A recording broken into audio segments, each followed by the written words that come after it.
Aisha Thompson strides into the gleaming, glass-walled lobby of Pinnacle Enterprises, her heels clicking like a metronome against the polished marble floor. The air hums with the quiet arrogance of wealth and power, but Aisha carries herself with unshakable confidence. She's here for a simple reason: to surprise her husband with a homemade lunch, a small gesture of love in their busy lives. But before she can even reach the elevator, a sharp voice slices through the air. "Excuse me, ma'am, you can't just walk in here." It's Karen, the receptionist, her eyes narrowing as she sizes up Aisha's vibrant dress and natural hair. The lobby falls silent, heads turning as Karen's voice grows louder, dripping with condescension. "This is a professional office. You don't belong here." Aisha's heart skips a beat, not from fear, but from the sting of familiarity. She's faced this kind of judgment before, but today it's about to backfire spectacularly. Karen has no idea who Aisha's husband is, Marcus Thompson, the CEO of Pinnacle Enterprises, a man whose quiet power is about to turn this humiliation into a reckoning. Aisha, a 32-year-old software engineer turned community advocate, knows the weight of stereotypes all too well. Growing up in a working-class neighborhood, she was the girl who coded her first app at 15, sneaking into the library to teach herself Python while her peers dismissed her as too nerdy. Her brilliance carried her through college on scholarships, where she met Marcus, a driven dreamer with a knack for turning ideas into empires. Together they built a life grounded in love and resilience, but Marcus keeps his CEO status low-key, preferring to let his work speak for itself. Aisha, meanwhile, has made her mark outside the tech world, running programs to uplift Black youth in STEM. She's no stranger to walking into rooms where people assume she doesn't belong. But today's errand was supposed to be simple: a quick drop-off, a smile, and back to her day. Instead, she's standing in a spotlight of scrutiny, with Karen's words echoing like a challenge. Karen, perched behind her sleek desk, leans into her role as gatekeeper with relish. Her blonde bob is as sharp as her tone, and her eyes flick over Aisha's colorful dress, a bold choice that screams individuality in a sea of muted suits. "Do you even have an appointment?" Karen asks, her voice loud enough to draw a crowd. Employees pause, coffee cups in hand, their whispers building a wall of judgment around Aisha. "Maybe she's lost," one mutters. "Or delivering something," another snickers. Karen's lips curl into a smirk as she presses on. "This isn't a charity event, sweetheart. Pinnacle is for professionals." The word professionals lands like a slap, and Aisha feels the weight of every eye on her. Security guards hover nearby, unsure but ready to act on Karen's orders. Aisha's fingers tighten around the lunch container, a Tupperware of Marcus's favorite jerk chicken, packed with care. She could walk away, avoid the scene, but that's not who she is. Not anymore. "I'm here to see my husband," Aisha says, her voice calm but firm, like a river cutting through stone. Karen laughs, a short, brittle sound that echoes in the lobby. "Your husband? Oh, honey, who is he? The janitor?" The crowd chuckles, some nervously, others with cruel amusement. Aisha's cheeks burn, but she doesn't flinch. She's fought bigger battles than this. Classmates who doubted her, professors who overlooked her, employers who questioned her credentials. Each time she's proven them wrong, not with words, but with results. She thinks of her daughter, Nia, only 8 years old, who looks up to her as a superhero. Aisha stands taller, her gaze locking onto Karen's. "His name is Marcus Thompson," she says clearly. Karen's smirk falters for a split second, but she doubles down. "Sure, and I'm the Queen of England. Security, please escort her out." The tension in the lobby crackles like static. Aisha's phone buzzes in her purse. Marcus texting that he's on his way down. She knows he's coming, but Karen doesn't. The receptionist's smugness is a ticking time bomb, and Aisha can almost hear the countdown. She's not just fighting for herself now. She's fighting for every person who's been dismissed, underestimated, or pushed out of spaces they've earned. Her heart pounds, not with fear, but with resolve. This isn't about lunch anymore, it's about respect. And in just a few minutes, when Marcus steps off that elevator, Karen and everyone watching are about to learn a lesson they'll never forget. Aisha stands her ground, her voice steady but firm, cutting through the charged air of Pinnacle Enterprises' lobby. "I'm not leaving until I see Marcus. she declares, her words a quiet challenge to Karen's escalating hostility. The receptionist's eyes roll dramatically, her manicured nails tapping the desk as she snaps. "Security, please escort this woman out." The guards, two burly men in ill-fitting uniforms, exchange uneasy glances. They sense Aisha's unshakable confidence, but Karen's authority as the front desk gatekeeper pushes them forward. One steps closer, his hand hovering near his radio, murmuring, "Ma'am, let's not make this difficult." The growing crowd of employees, some in sharp suits, others clutching laptops, forms a loose semicircle, their whispers weaving a net of judgment around Aisha. "She's probably lost," one snickers. "Maybe a delivery driver," another mutters, eyeing the Tupperware in her hands. Karen, emboldened by the audience, doubles down. "This isn't a community center. Pinnacle is for professionals, not whoever you are." The pause before whoever drips with disdain. The racism so blatant it stings like a slap. Aisha's chest tightens, but she knows something Karen doesn't. The truth is about to walk through that door, and it's wearing a tailored suit. Every second feels like an eternity. Aisha's fingers grip the lunch container, the warmth of the jerk chicken inside a reminder of why she's here. A small act of love now twisted into a public spectacle. Her phone buzzes in her purse, a text from Marcus. "An elevator, be there in 30. He's oblivious to the drama unfolding, expecting a quick hug and a shared smile. Aisha's mind flashes to her daughter, Nia, who she's raising to stand tall against the world's biases. "This is for her," Aisha whispers under her breath, her resolve hardening like steel. Karen, oblivious to the ticking clock, leans forward, her voice a mocking sing-song. "You're wasting everyone's time, sweetheart. Why don't you go back to wherever you came from?" The crowd's laughter is a mix of nervous chuckles and cruel amusement, but a few employees shift uncomfortably, their eyes avoiding Aisha's. One young intern, a black woman with a tight bun, bites her lip, recognizing the scene all too well. Aisha catches her gaze and offers a subtle nod. A silent promise, "I've got this." The lobby's glass walls reflect the tension, amplifying every sound, the hum of the air conditioning, the shuffle of feet, Karen's impatient sigh. Aisha could walk away, spare herself the humiliation, but that would mean letting Karen win, letting the whispers define her. She's fought too hard for that.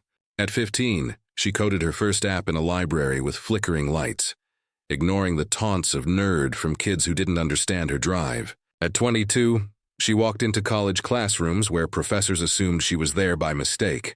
At 30, she built a STEM program for kids like her, proving brilliance doesn't need permission. Now at 32, she's not about to let a receptionist's prejudice push her out. "I told you," Aisha says, her voice low but piercing. "My husband is Marcus Thompson. He works here." Karen scoffs, tossing her hair. "Oh, please." "Marcus Thompson, the CEO? Nice try, security now." The guards step closer, one mumbling an apology under his breath, but Aisha doesn't budge. Her eyes lock onto the elevator doors, her heart sinking with the faint hum of its descent. The crowd's murmurs grow louder, some betting on her ejection, others whispering about Marcus's name. "Could she really?" One employee trails off, doubt creeping in. Karen, sensing her control slipping, raises her voice. "This is embarrassing. Just leave before you make a bigger fool of yourself." But Aisha's not embarrassed. She's electric with purpose. She thinks of every door slammed in her face, every assumption she's shattered. This moment isn't just about her. It's about every person who's been dismissed. Every kid like Nia who needs to see what's possible. The elevator chimes, a sharp ding that cuts through the noise. The doors slide open, and Marcus steps out, tall, sharply dressed, his presence commanding the room. Karen's smug grin freezes, then falters. The whispers die. Aisha's lips curve into a faint, knowing smile. The reckoning is here, and it's about to change everything.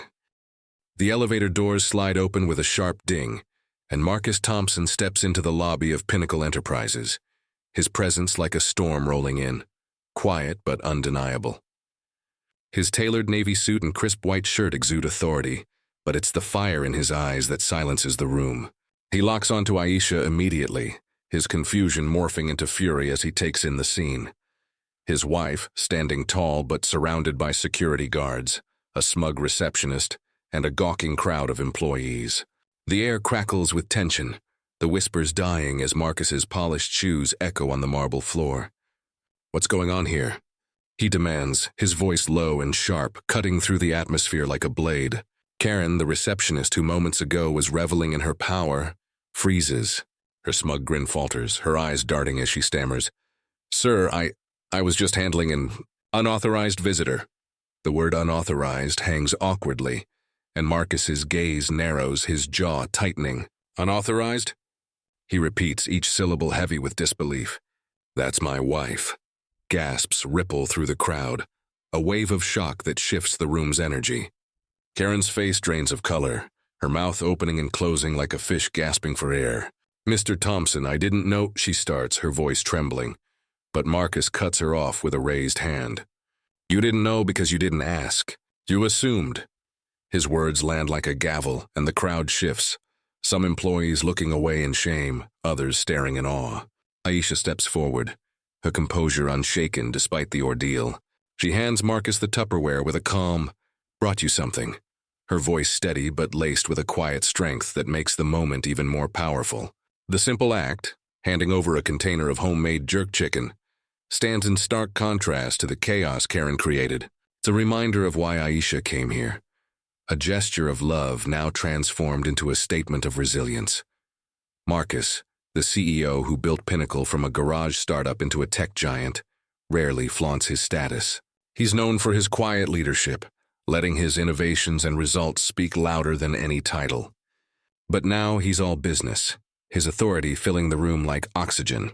He turns to the crowd, his voice rising just enough to command every ear. "This is Aisha Thompson, my wife, a brilliant software engineer and the heart of our family. Anyone who disrespects her disrespects me." The words hit like a thunderclap. Karen's knees wobble, her earlier bravado crumbling under the weight of her mistake. The employees exchange glances, some nodding in respect, others shrinking under the realization of their complicity in the scene. The young intern with the tight bun, who'd caught Aisha's eye earlier, stands a little straighter, her expression a mix of pride and relief.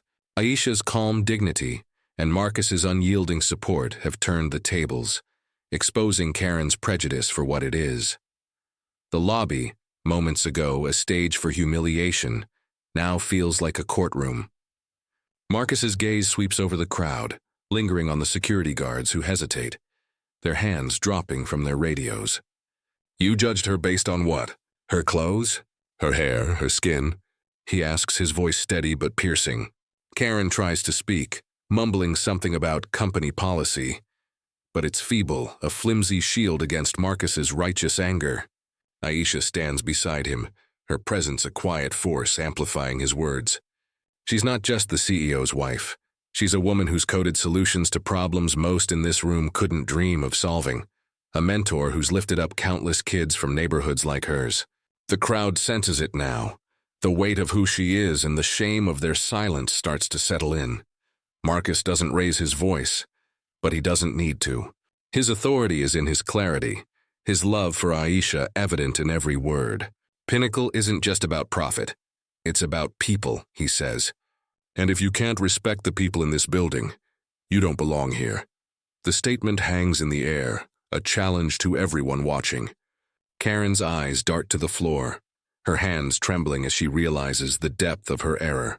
Aisha meets Marcus's gaze, a silent exchange of strength passing between them.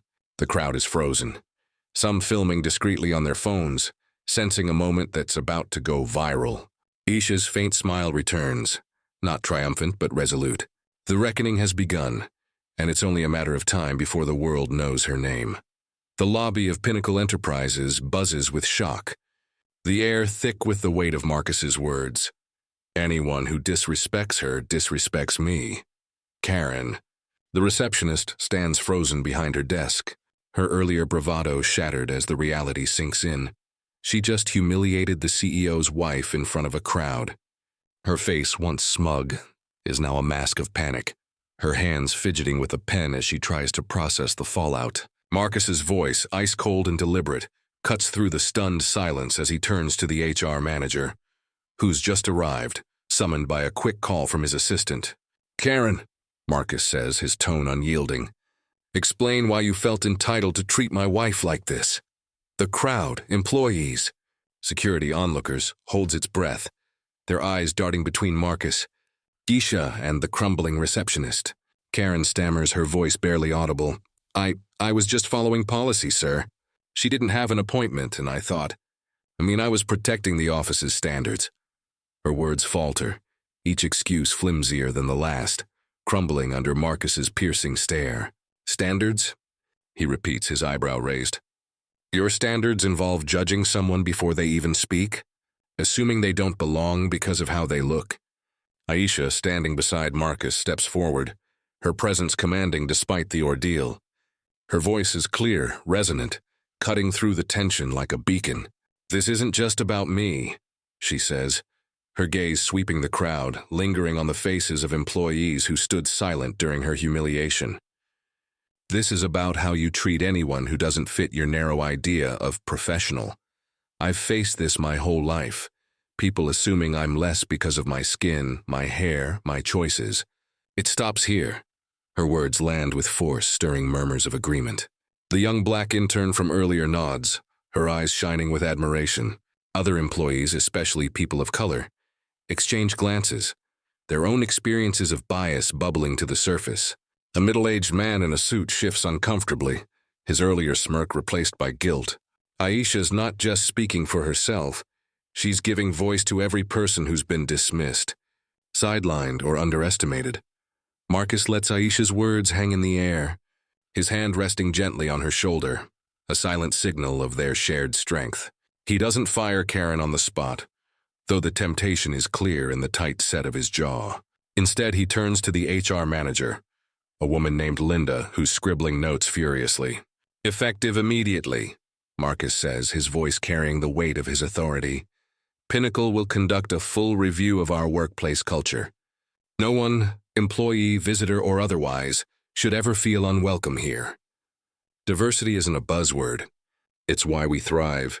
If anyone can't handle that, they can find another job. The crowd murmurs, some nodding, others whispering as the gravity of his words sinks in. Karen's eyes widen, her hands trembling as Linda steps forward, motioning for her to follow. We'll discuss this in private, Linda says curtly, but the message is clear. Karen's actions have consequences. The lobby, once a stage for Aisha's humiliation, now feels like a turning point. Employees start to disperse, some pulling out phones to share the moment on social media. A few approach Aisha, offering quiet apologies or words of support. The young intern hesitates, then steps forward. I'm sorry I didn't say anything earlier, she says softly. You're amazing. Aisha smiles, warm and genuine. You'll get your chance to speak up one day, she replies. Just keep showing up. Marcus takes Aisha's hand, the lunch container still tucked under his arm, and they walk toward his office, their steps in sync. The crowd parts, a mix of awe and respect in their eyes. Behind them, Karen follows Linda to HR, her head bowed, the weight of her actions settling in. By lunchtime, your Pinnacle respect is trending on X, with employees posting clips of Marcus's speech and Aisha's powerful words. The story spreads like wildfire, a testament to a moment where prejudice was called out and accountability demanded. Aisha and Marcus don't look back as they enter his office, but they know this isn't just a win. It's a spark for change, one that will ripple far beyond these glass walls. The lobby incident at Pinnacle Enterprises becomes a spark that ignites change, its ripples spreading far beyond the glass walls where Aisha faced Karen's prejudice. In the days that follow, Aisha and Marcus seize the moment, turning a personal affront into a powerful catalyst for transformation. Aisha, ever the visionary, channels her energy into action. Drawing on her experience as a software engineer and community advocate, she spearheads a diversity training program at Pinnacle. She designs workshops that don't just preach inclusion, but challenge employees to confront their biases head-on, using real-world scenarios and open discussions. Marcus backs her fully, allocating resources and making the program mandatory across all departments. Employees who once stood silent in the lobby now sit in these sessions, some squirming as they recognize their complicity, others inspired to speak up. The young intern who admired Aisha steps forward as a volunteer facilitator, her voice growing stronger with each session. Aisha's workshops become a model, not just for Pinnacle but for other tech firms watching closely, eager to avoid their own public reckonings. The story of Aisha's stand and Marcus's unyielding support explodes online, going viral within hours. Employees who filmed the confrontation share clips on X, and by evening, your Pinnacle respect is trending worldwide. YouTube videos dissect the moment, with creators praising Aisha's grace under pressure and Marcus's commanding leadership. Comments flood in. "This is what standing up looks like." One user writes, "Aisha's a queen and Marcus is goals." Another adds, "The couple's story resonates deeply, especially with marginalized communities who see their own struggles in Aisha's experience." Viewers share stories of being dismissed or underestimated, turning the incident into a rallying cry for respect and equity. Pinnacle's stock climbs as customers and investors applaud the company's swift response, with press releases highlighting their commitment to inclusivity. Aisha and Marcus, though, aren't in it for the applause. They're focused on lasting change. Karen's fate is sealed quietly but decisively. The HR investigation uncovers a pattern of discriminatory behavior, complaints from other visitors and employees, brushed off or ignored. She's let go, her exit a footnote in a larger story of accountability. Aisha, meanwhile, looks beyond Pinnacle. She launches a nonprofit, Code Forward, to mentor young Black women in tech, ensuring they never feel out of place as she did. The program offers coding boot camps, scholarships, and mentorship, with Aisha personally guiding girls like her daughter, Naya, who dreams of becoming an engineer. Code Forward grows quickly, partnering with schools and tech firms, its impact measured in the confident smiles of girls who once doubted their place in STEM. Aisha's story becomes a beacon, inspiring thousands to pursue careers in tech, knowing they don't have to fit a mold to succeed. Years later, Aisha and Marcus reflect on that day as a turning point, not just for them, but for an industry forced to confront its blind spots. Pinnacle becomes a case study in corporate responsibility, with Aisha's workshops adopted by universities and startups alike. Marcus, still leading Pinnacle, integrates diversity into the company's core, hiring leaders who reflect the world's complexity. The couple's partnership, built on love, respect, and shared purpose, remains their greatest strength. They host an annual gala for Code Forward, where Nia, now a teenager, gives speeches about her mom's impact, her voice echoing Aisha's resolve. The lobby incident, once a moment of pain, is now a story of triumph, retold in TED Talks and documentaries, a reminder that one voice can shift a culture. The takeaway is simple but profound. Never underestimate someone based on appearances, and never let prejudice define you. Aisha didn't just win a confrontation. She rewrote the narrative for countless others. Marcus didn't just defend his wife. He set a standard for leadership that prioritizes people over pride. Together, they showed the world that respect isn't optional. It's mandatory. Their story challenges everyone to question assumptions and stand up for what's right, no matter the cost. If this fired you up, smash that like button, share it with your crew, and subscribe for more tales of justice and triumph.